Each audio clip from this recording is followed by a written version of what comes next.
नमस्कार, आप देख रहे हैं अपूर्ण उत्तराखंड और आपके साथ मैं हूं निशा रौतेला। तो चलिए बुलेटिन की शुरुआत करते हैं। हरिद्वार में 4 दिनों से चल रही पूर्व सीएम हरीश रावत की हरिद्वार जिंदाबाद यात्रा आज समाप्त हो गई है। आपको बता दें कि हरिद्वार ग्रामीण विधानसभा के धनपुरा में समाप्त हुई यात्रा के दौरान हरीश रावत ने जनसभा को संबोधित करते हुए प्रदेश की भाजपा सरकार पर जमकर हमला बोला। हरीश रावत ने कहा कि उनकी यात्रा को लोगों का अपार समर्थन मिल रहा है और साथ ही 2024 में लोकसभा चुनाव के टिकट की दावेदारी के सवाल पर हरीश रावत ने जवाब दिया, मैं पार्टी का सेवक हूं और पार्टी के सामने टिकट की दावेदारी पेश नहीं करूंगा। हालांकि पार्टी जो निर्णय लेगी वे उसका पालन करेंगे।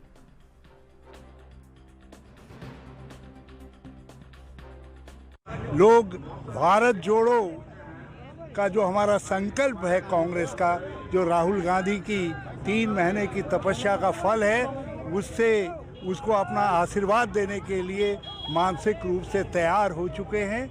और आज जिस प्रकार से इन 4 दिनों के अंदर हमारी यात्रा को लगातार उदलहेड़ी से लेकर के धनपुरा तक समर्थन मिला है, लोग उमड़ घुमड़ करके आए हैं। आप ऐसे तैयारी में लग गए हैं? आप यदि ही अपने आप में बहुत बड़ा है और पार्टी, मैं तो पार्टी का सेवक हूँ। इतने साल पार्टी ने मुझ में इन्वेस्टमेंट किया है। मैं पार्टी से नहीं कह सकता कि आप मुझे उम्मीदवार बनाइए या क्या बनाइए। जिसको पार्टी कहेगी वो आज्ञा का पालन करेगा। कुछ बातें वक्त के।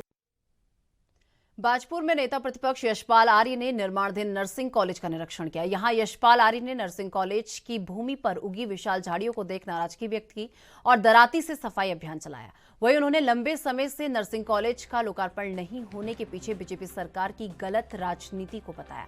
आपको बता दें कि उत्तराखंड के नेता प्रतिपक्ष और बाजपुर विधायक यशपाल आर्य बाजपुर के ग्राम रानी नगला स्थित GNM मेडिकल कॉलेज पहुंचे, जहां नेता प्रतिपक्ष यशपाल आर्य ने मेडिकल कॉलेज का निरीक्षण किया और मेडिकल कॉलेज प्रांगण में पनप रही बड़ी झाड़ियों पर नाराजगी व्यक्त की।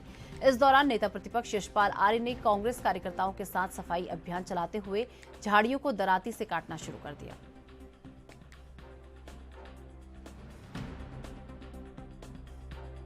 GNM कॉलेज के लिए 2015 में भारत सरकार द्वारा स्वीकृति प्रदान की गई और 9 करोड़ 47 लाख रुपए से यह भवन का निर्माण हुआ। और हमारा सपना भी था, हमारा संकल्प भी था कि यह GNM कॉलेज बनने के बाद, नर्सिंग कॉलेज प्रारंभ होने के बाद यहाँ के युवाओं को, यहाँ की युवतियों को, हमारी बहनों को रोजगारपरक शिक्षा उपलब्ध होगी, रोजगार सृजन के नए अवसर मिलेंगे। लेकिन दुर्भाग्य है कि 2015 से स्वीकृत यह कॉलेज आज भी इंतज़ार कर रहा है, प्रतीक्षा कर रहा है कि यहाँ के बच्चों को, अन्य क्षेत्रों के बच्चों को यहाँ पर अध्ययन करने के लिए कब अवसर मिलेगा। और लगातार मैं सरकार के शासन के संपर्क में भी हूँ। मुझे जानकारी मिली है कि इसमें अभी जो DPR कहिए या जो रिवाइज एस्टिमेट शासन को भेजा गया है, जो तथाकथित उत्तर प्रदेश राज्य के निर्माण निगम जो एजेंसी थी, जो ब्लैक लिस्ट है, उसने पुनः 1 करोड़ का आगणन शासन को भेजा है और 1 करोड़ रुपया स्वीकृत होने के पश्चात इसमें काम, जो अधूरा काम कहीं कहीं दिखाई दे रहा है, वो पूरा होगा।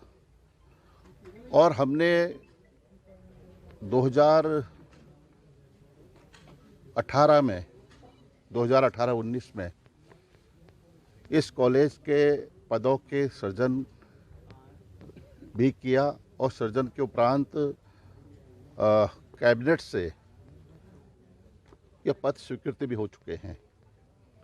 मैं लगातार संपर्क में सचिव चिकित्सा, निदेशक शिक्षा, चिकित्सा शिक्षा के संपर्क में हूँ, लेकिन सरकार के कान में जू नहीं रह रही है।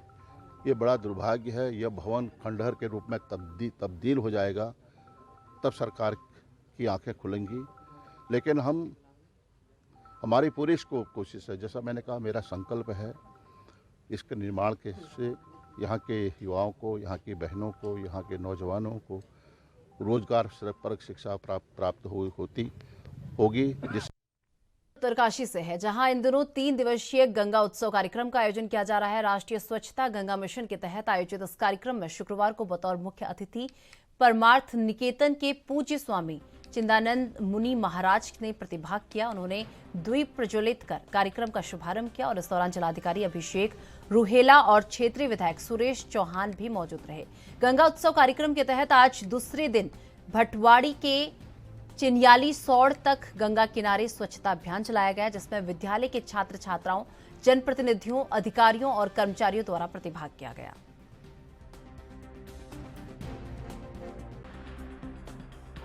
स्वच्छ गंगा मिशन जल शक्ति मंत्रालय द्वारा आज 3 दिवसीय गंगा महोत्सव मनाया जा रहा है और इसके पीछे उद्देश्य है कि हमारी संस्कृति, हमारी गंगा का जो उद्गम स्थल है वो कैसे स्वच्छ रहे, कैसे हम उसको साफ बनाएं, यहाँ का जो पर्यावरण है वो कैसे सुरक्षित रहे। इसके लिए जहाँ हमारी सरकार, हमारे यशस्वी मुख्यमंत्री माननीय दानी जी, हमारे देश के यशस्वी प्रधानमंत्री माननीय नरेंद्र मोदी जी दिन रात प्रयासरत हैं, इसी ओर हम सबको भी, क्योंकि देखो ये सबकी भावना होनी चाहिए कि हम सब जागरूक हों। अभी भी मुझे मालूम है कि जो हमारा तमाम जितने भी नाले हैं, जो गंदे नाले आते हैं, उनको जो है गंगा में वो न जाएं, उसके लिए पूरा प्रयास किया जा रहा है। भारत सरकार को यहाँ के सीवर लाइन के लिए जो है बड़ा प्रस्ताव जा रखा है और अभी कूड़े की जो समस्या हमारे उत्तरकाशी के अंदर, इसके निदान के लिए हमारी सरकार और हम सब इसके लिए प्रयास करते हैं कि कहाँ पे इसके लिए जगह ढूंढी जाए, क्योंकि सब जानते हैं कि स्थानीय स्तर पर बहुत ज़्यादा विरोध होता है जहाँ भी कूड़े डंपिंग की बात होती है। तो सबका कर्तव्य है कि हम मिलकर अच्छा करने की सोचें और मुझे पूरा विश्वास है कि जहाँ से माँ गंगा का उद्गम स्थल है वह हम इस तरह से पवित्र बनाएं ताकि देश विदेश का उद्घाटन, पर्यटन, हमारी जो उत्तरकाशी है, बाबा विश्वनाथ की नगरी है जहाँ से माँ गंगा निकलती है, वहाँ सब लोगों का आगमन हो। यहाँ के लोग पहले यही जब हम करते हैं इस तरह से गंगा उत्सव महोत्सव, ये मेले मेल बढ़ाते हैं, लोगों को जोड़ते हैं, लोगों को एक संदेश देते हैं। और गंगा उत्सव का तो यही संदेश होना चाहिए कि अपनी संस्कृति बचे, अपनी प्रकृति बचे। संस्कृति और प्रकृति दोनों साथ साथ चलें। और खासकर उत्तरकाशी की धरती में जब हम कोई भी कार्यक्रम करें तो आप उस समय पहला ध्यान रखें कि हमारी संस्कृति पर ध्यान देना बहुत अनिवार्य है। उत्तराखंड दिव्यता और भव्यता का संगम है। यहाँ से गंगा जी और यमुना जी, ये तो ऐसी धरती है जिसने सचमुच पूरे देश को गंगा यमुना दी है। और लोग कहते हैं कि हम उस देश के वासी हैं जिस देश में गंगा यमुना बहती है, लेकिन हम तो उस प्रदेश के वासी हैं जिस प्रदेश से गंगा और यमुना बहती है। इसलिए हम लोग बड़े भाग्यशाली हैं। मैं चाहता हूँ उत्तराखंड के लोग अपने उत्तराखंड को इस तरह से। लालकुआ के कार रोड स्थित सरस्वती सिद्धांत अकेडमी में 20वीं राज्य स्तरीय सब जूनियर कबड्डी प्रतियोगिता का शुभारंभ हुआ। प्रतियोगिता में अल्मोड़ा, नैनीताल, उधम सिंह नगर, टिहरी, पौड़ी, देहरादून और हरिद्वार समेत अन्य जिलों की टीमें प्रतिभाग उन्होंने किया और 2 दिन तक चलने वाले इस प्रतियोगिता का शुभारंभ बालक वर्ग में उत्तरकाशी और उधम सिंह नगर के प्रतियोगिता के साथ शुरू हुआ। इसमें उधम सिंह नगर के 33 पॉइंट से उत्तरकाशी को हरा दिया।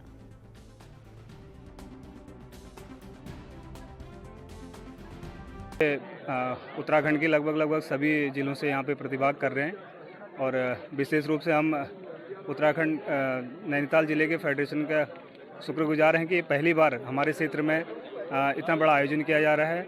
इसमें हम चाहते हैं कि सभी बच्चों में भी काफ़ी ज़्यादा उत्साह है और हम उनके उज्जवल भविष्य की कामना करते हैं। ये हमारी 20वीं सब जूनियर बाल बालिका राज्य स्तरीय कबड्डी प्रतियोगिता है जो कि हमारे जिले नैनीताल ने आयोजित की है। यहाँ पे सिद्धांत एकेडमी के द्वारा हम दोनों ने मिलकर करी यहाँ पे और इसमें हमारे 9 जिले बॉयज़ में और 6 जिले हमारे गर्ल्स में इसमें आए हैं, जैसे हरिद्वार, हमारा आपका देहरादून, रुद्रप्रयाग, उत्तरकाशी, टिहरी, पौड़ी और अल्मोड़ा, नैनीताल और उधम सिंह नगर प्रतियोगिता हो रही है। इसमें जो जीतेंगे वो तो जीतेंगे, बस हमारे सिलेक्टर जो हैं वो यहाँ से 30 बच्चों का, 30 गर्ल्स और 30 बॉयज़ का यहाँ सिलेक्शन करेंगे। फिर उनका कैंप लगेगा हमारा हरिद्वार में, वहाँ से भी टीम एक सिलेक्ट होगी 12 मेंबरों की। विधानसभा में हुई बैकडोर भर्ती मामले में विधानसभा अध्यक्ष के द्वारा की गई कार्रवाई के खिलाफ कर्मचारियों द्वारा दायर की गई याचिका पर नैनीताल उच्च न्यायालय ने सुनवाई करते हुए विधानसभा अध्यक्ष के फैसले को सही करार दिया है। इस बीच बैकडोर भर्ती कर्मचारियों की मुश्किलें बढ़ती हुई नजर आ रही हैं और कर्मचारी अब सुप्रीम कोर्ट जाने का मन बना रहे हैं, लेकिन विधानसभा अध्यक्ष का साफ कहना है कि विधानसभा अपना निर्णय वापस नहीं लेगी और अगर कर्मचारी सुप्रीम कोर्ट जाते हैं तो वहां भी मजबूती के साथ अपनी पैरवी करेगी। कब करेगा? देखिए, अगर इस तरीके का कोई मैटर है कि अभी भी कुछ लोग या रिश्तेदार या किसी के भी सगे जो हैं वहाँ पे अवैध रूप से अगर नियुक्ति पाकर वहाँ पे बने हुए हैं तो निश्चित रूप से उन पे कार्रवाई की जाएगी, क्योंकि जिस प्रकार से माननीय मुख्यमंत्री श्री पुष्कर सिंह धामी जी ने पूरे प्रदेश में भ्रष्टाचार मुक्त प्रदेश बनाने का संकल्प लिया है, उसके लिए हमारी सरकार कृत संकल्पित है। और कहीं पे भी किसी भी विभाग में अगर इस तरीके से अवैध नियुक्तियां हैं तो तत्काल उन पर नगर निगम रुड़की के द्वारा अतिक्रमण हटाओ अभियान चलाया जा रहा है। लगातार कई घंटे चले इस अभियान की शुरुआत मेन बाजार से की गई, जहां पर दुकानदारों के द्वारा अपनी दुकानों के बाहर अतिक्रमण किया गया था। मेन बाजार के बाद नगर निगम टीम ने मछली बाजार से होते हुए रामपुर चुंगी तक अतिक्रमण हटाओ अभियान के तहत अतिक्रमणकारियों पर कार्रवाई की। वहीं इस दौरान अतिक्रमणकारियों के चालान काटकर आगे से अतिक्रमण न करने की हिदायत दी गई। वहीं नगर निगम के मुख्य नगर अधिकारी विजयनाथ शुक्ल ने बताया कि पूरे शहर में अतिक्रमण हटाओ अभियान चलाया जाएगा।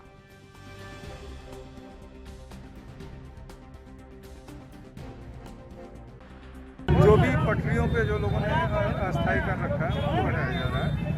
और जैसा कि आप जानते हैं पहले भी इस एरिया में भी हटाया गया था, कुछ लोगों ने दोबारा कर लिया, बार बार शिकायतें आती हैं। और रोड पे लगते हुए जाम को देखते हुए जैसा कि जिलाधिकारी महोदय द्वारा आदेश भी दिया गया था कि सड़कों और पटरियों पे किसी तरह का कोई अतिक्रमण किसी सूरत में बर्दाश्त नहीं किया जाएगा, उनके विरुद्ध कार्रवाई की जाएगी। और व्यापार मंडल के साथ बैठक की है, उनको बार बार सूचित किया है, अनाउंसमेंट किया है। उसके बाद भी अगर कुछ लोग हैं जो नहीं मान रहे हैं उनके लिए अभियान चलाया गया, हटाया जा रहा है। और कोई अभियान जो है अभी लगभग खत्म ही है, शाम से हमने चलाया था, अंधेरे में नहीं चलाया। कुछ लोगों के चालान भी काटे गए हैं इस दौरान? जी बिल्कुल, देखिए ऐसा है, जिन लोगों ने जैसे कई आपकी मीट की दुकानें कुछ मिली बिना लाइसेंस के, उनके चालान भी काटे गए। उसके अलावा कुछ लोगों ने सड़क पे जो बहुत ज़्यादा सामान जिनको देख के ये लगता था कि जो आदतन है, जो लगातार अतिक्रमण करते हैं अस्थायी रूप से, उनका चालान किया गया। तो सब देखिए ऐसा नहीं है, अतिक्रमण हो या जो भी हो, सबको अपने अधिकारों के लिए जागरूक होना पड़ेगा। सड़क जनता के लिए है और दुकानदारों को भी ये समझना पड़ेगा कि दुकान के बाहर वो भी आम नागरिक की तरह सड़क पे चलते हैं। अगर वो पटरियाँ खाली नहीं रखेंगे तो कहीं चलने फिरने में उनको भी दिक्कत होगी। मैं आपके माध्यम से सभी से अनुरोध भी कर रहा हूँ कि पटरियाँ और सड़कें खाली रखें, इस पर किसी प्रकार का कोई सामान ना रखें, कोई अस्थायी संरचना न बनाएं, ताकि लोगों को चलने फिरने में दिक्कत ना। अगर पूरे शहर की ही बात की गई है, लगातार ये बात आई है और व्यापार मंडल भी इस बात से व्यथित है कि बार बार उसमें व्यापारियों के भी दुकानदारी प्रभावित होती है, तो वो भी इस बात पर सहमत हैं कि जो उत्तराखंड के हरिद्वार में कुंभ और अर्धकुंभ के साथ कई बड़े गंगा स्नान मेलों का आयोजन होता है और लाखों की संख्या में देश और विदेश से श्रद्धालु हरिद्वार पहुंचते हैं। हरिद्वार में सबसे बड़ी समस्या अवैध अतिक्रमण से लगने वाला जाम होता है। इसी को देखते हुए हरिद्वार जिला प्रशासन अवैध अतिक्रमण पर अब सख्त नजर बनाए हुए है। हरिद्वार जिला प्रशासन द्वारा अवैध अतिक्रमण को हटाने का अभियान शुरू किया गया है। आज जिलाधिकारी विनय शंकर पांडे द्वारा उत्तरी हरिद्वार में अवैध अतिक्रमण को हटाने को लेकर निरीक्षण किया गया।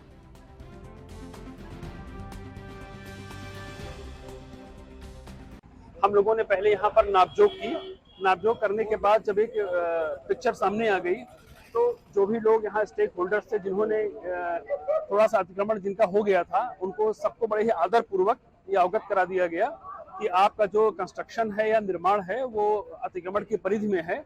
तो दो विकल्प हैं, या तो आप उसको स्वेच्छा से हटा लें, नहीं तो उसको भी जेसीबी के माध्यम से बलपूर्वक हटाया जाएगा। पीडब्ल्यूडी को भी मैंने निर्देश दिया है कि अतिक्रमण हटते ही सड़क की चौड़ाई के लिए तुरंत कार्य करें, पोल की शिफ्टिंग भी तुरंत की जाएगी।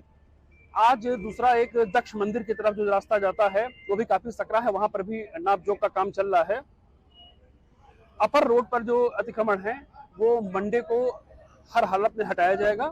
देखिए ये सब हरिद्वार जिस प्रकार का हमारा धार्मिक और सांस्कृतिक शहर है, लाखों लोग देश विदेशों से आते हैं। मेले में हमेशा यहाँ पर भीड़ होती है, हर पूर्णिमा को, अमावस्या को काफी दिक्कतों का सामना पर्यटकों को भी करना पड़ता है, स्थानीय निवासियों को करना पड़ता है। और सिंचाई विभाग की जितनी भी लैंड है वो मेरी जानकारी में लाया गया है कि हाईकोर्ट में मामला गया था। 90 ईयर की लीज थी, वो लीज पूरी हो गई है, उसके बाद इनकी लीज आगे बढ़ाई नहीं गई। हाईकोर्ट से मुकदमे हार चुके हैं। तो मैंने इनसे एक्सियन से यही कहा है कि आप इसको आइडेंटिफाई करिए। जिन लोगों ने आश्रम हो, अखाड़े हो या प्राइवेट लोगों ने, उनको बहुत ही आदरपूर्वक बता दीजिए कि यह लैंड अब सरकार की है।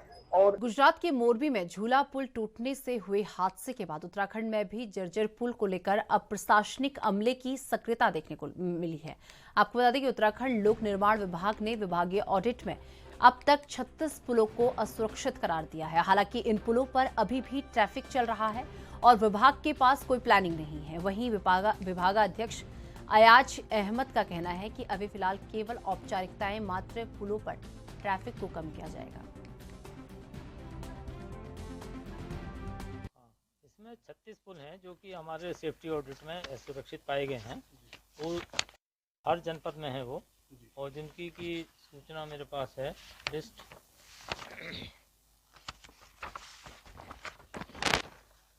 5 सेतु उधम सिंह नगर में है, 1 सेतु अल्मोड़ा जोन में है, देहरादून जोन में 4 हैं, देहरादून में 1 और हरिद्वार में 3। पौड़ी जोन में सबसे ज़्यादा हैं 25 सेतु, जिसमें कि 8 टिहरी में, 1 चमोली में और 16 पौड़ी में है, और 1 सेतु जो है NH पर है। तो इस तरीके से 36 हैं ये टोटल। तो इन सब का अब रिपेयर वगैरह की ज़रूरत है। उसमें हम कैसे इसको उपयोग में ला सकते हैं, कैसे इसको ट्रैफिक वर्दी कर सकते हैं, ट्रांसपोर्ट वर्दी कर सकते हैं, तो उसके लिए हम लोग जो है इसका डिटेल सर्वे करा रहे हैं, और उसको करने के अनुसार जो भी उसकी रिकमेंडेशन होगी। तो चलिए मेरे साथ इस बुलेटिन में बस इतना ही। देश दुनिया की तमाम बड़ी खबरों के लिए देखते रहिए एनबी न्यूज़। नमस्कार।